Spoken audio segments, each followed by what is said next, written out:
Hi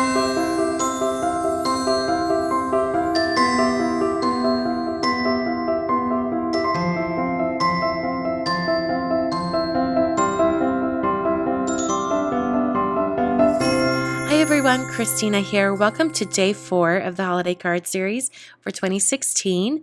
Today I'm going to be using some new products from Simon Says Stamp. These happen to be products that I've designed for their latest release, and the 3 individual snowflakes are named after my 2 sisters and my sister-in-law. In the past, if you've been following my designs, you know that I like to put out some snowflake dies into the mix, and I've been naming them after nieces and daughters of friends and things like that. Well, it's time for my sisters to have some snowflakes named after them, so those are the ones I'm using today. I die cut all those snowflake dies with some masking paper, and now I'm taking the Believe die and I'm cutting out some Neenah Solar White cardstock, as well as the outer shape of the Believe die, and this is out of some vellum cardstock. So I'm eventually going to put those 2 Believe dies together, but for now I'll set those aside and work with the snowflakes. So I used my Tim Holtz craft pick to kind of pick out all of those little intricate dies or die cuts, and then I applied them to some Neenah Solar White cardstock. So I'm using some 80-pound cardstock today.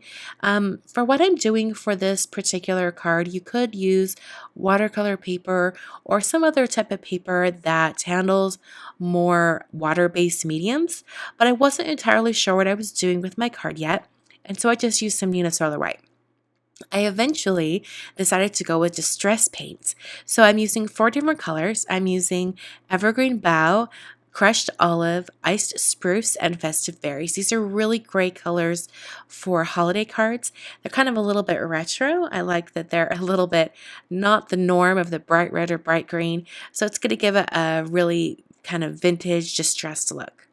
So I'm putting a few, like a little droplet of each color out onto my palette. And then I'm going to pick up a flat brush. This is a brush from Ranger. I think they still sell these brushes. I'll for sure link them below if they do. And I'm not adding much paint to the brush because I really want it to have a dry brush look across this. So I'm picking up the colors and I'm not bothering to clean off the paintbrush. Until this point, I kind of just wiped it off on a paper towel when I switched from the Festive Berries to Evergreen Bough, because I wanted to make sure that I had more Evergreen Bough on the brush than Festive Berries. I didn't want them to mix too much because I knew that they would kind of mix and almost create a purple color, which you can see in between. So I'm going to go back in with a little more of that Iced Spruce up at the top, just to give it a little more color over those snowflakes, making sure I cover all the snowflakes.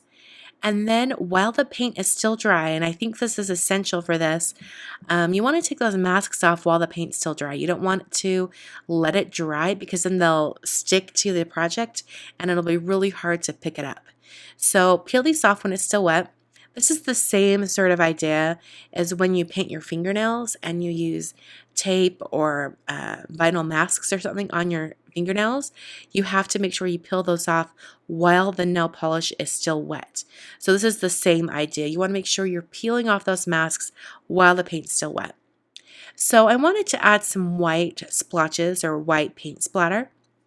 And I thought about using the Picket Fence Distress paint, but then I wanted to make sure that it was really opaque. So I decided to use some gouache, and I've diluted it just barely with a little bit of water, just enough to make it move a little better. And then I just ran my brush off the edge of this acrylic block, and it lets me splatter with a little bit more control. You could definitely do this with just a regular paintbrush and tapping the brush, but I find that running it off the edge of a block gives me a lot more control. I did add some dots with the paintbrush by just pressing that brush down onto the surface of my piece here. And then I decided to add some paint splotches using my gold palette from Finetec. I'm using my favorite color, which is that 4th one down, and I'm using the same brush. I just cleaned it, and now I'm adding some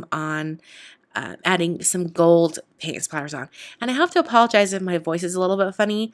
I was traveling a lot over the last few weeks, and I've been in and out of airports, and of course I've picked up a cold. It's almost inevitable traveling around the holidays. This is just a word to the wise. Keep up with your vitamin C. Get lots of sleep, drink lots of water, and you'll probably fare better than I did. I adhered my Believe die onto that outer shape that was cut out of vellum. And then I adhered the little dot on top of the eye as well.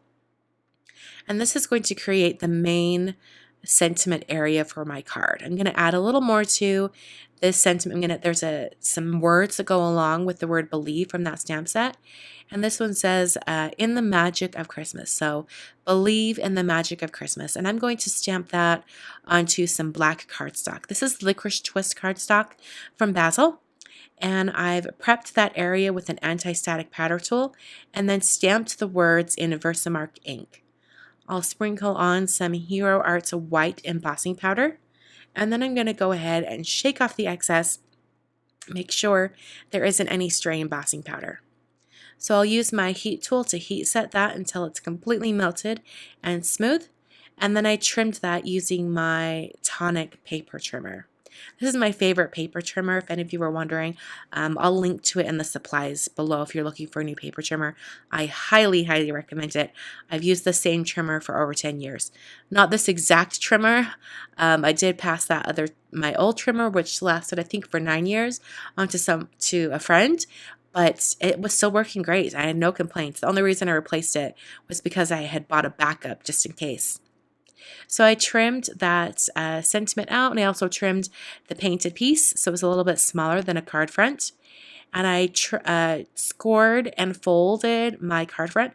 This is made out of some Neenah Solar White, but this is the 110-pound version. And then I placed that painted piece onto the card with some foam adhesive. The last thing we're going to do is adhere the Believe die cut and the sentiment. So the sentiment, I put some foam on the back, and then the Believe die cut, I used some Ranger Multimedia Matte and just put a few little dots on it, and then I'll go ahead and adhere that. I wanted to mention that originally I was planning to have this card be landscape, but the more I just looked at it, the more I'm like, you know what, it really looks really neat being a tall card, so that's how I ended up doing it. Anyway, that is the card for today. This is day 4 of the holiday card series. Hope you guys enjoyed. I will catch you on Monday for day 5.